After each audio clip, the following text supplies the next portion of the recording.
what I've found, the more successful we get is the more self-doubt creeps in, because I got to keep going to a next level. And it's just so weird. You don't know what's going on and you just get confused again. So tell me about self-doubt a little bit in your journey. How'd you get past that? And maybe even now you're moving into Nashville, new people, new things, like, is that creeping back in, and how are you managing that? Oh yeah. So the self-doubt really started when I left corporate. So because I work for Tony Robbins, coming out from behind the stage, essentially, I literally was behind the stage helping, coming out from behind the stage and putting myself on video and putting myself out there was terrifying. And more so than just being scary, I kept thinking, who am I to be doing this? Because in my head, I'm thinking, I'm no Tony Robbins. And then I started to think, well, what is Tony going to think when I start making videos? And what are my coworkers going to think when they see me talking about this stuff? They're going to think I'm an idiot. And then my husband said, hey, babe, I love you, but Tony Robbins is not worried about what you're doing. Neither are your coworkers. That's a great comment. Yeah. I'm like, leave it to our spouses. You know what I mean? Right? You got to love them. So I started to realize no one's really caring except me. Like what the fear I had and the imposter syndrome I faced, that was all in my head for sure.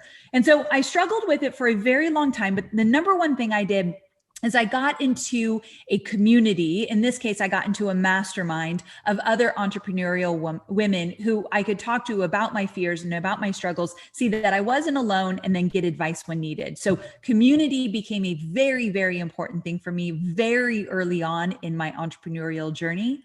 And now, and this has been about 3 years now, I work with a coach every single week. She actually is, her name's Corinne Crabtree, and she's studied through, she's actually Brooke Castillo's top coach, just for the record. I give her a shout out. And we work every single week together, really about mindset. And so I needed to make sure I had someone to check in with and could kind of like put me on the straight and narrow when I went into some crazy imposter syndrome places in my head. So this is something I still struggle with. The great thing is I take it seriously. I do the work, I show up and I face my fears. And so when it does come up, I can squash it quickly versus years ago, it would last for a very long time and I would be paralyzed because of it. Now it doesn't stop me in my tracks. And it just never ends, like the mindset issues that kind of creep up to like hold us back level after level after level. And if you don't do the work, that's when you get stuck.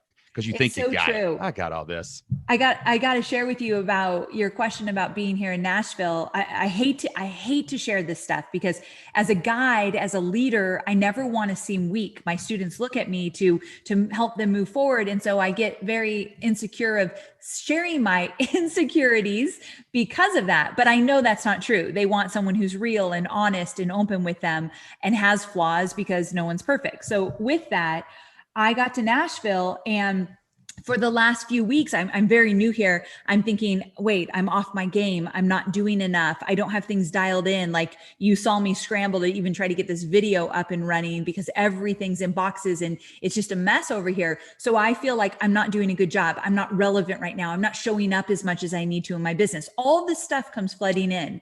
And then I took a minute and I journal every morning. I have to for my mental health. I hate journaling. I do it anyway. And I wrote down, okay, so I've got a brand new podcast out. We hit our biggest goal at the end of 2021. So the business is or end of 20, the business is healthy. And I'm working with book agents and publishers for my first book. My team is happy. Everyone set their goals. Like I did a flood list of everything that's working.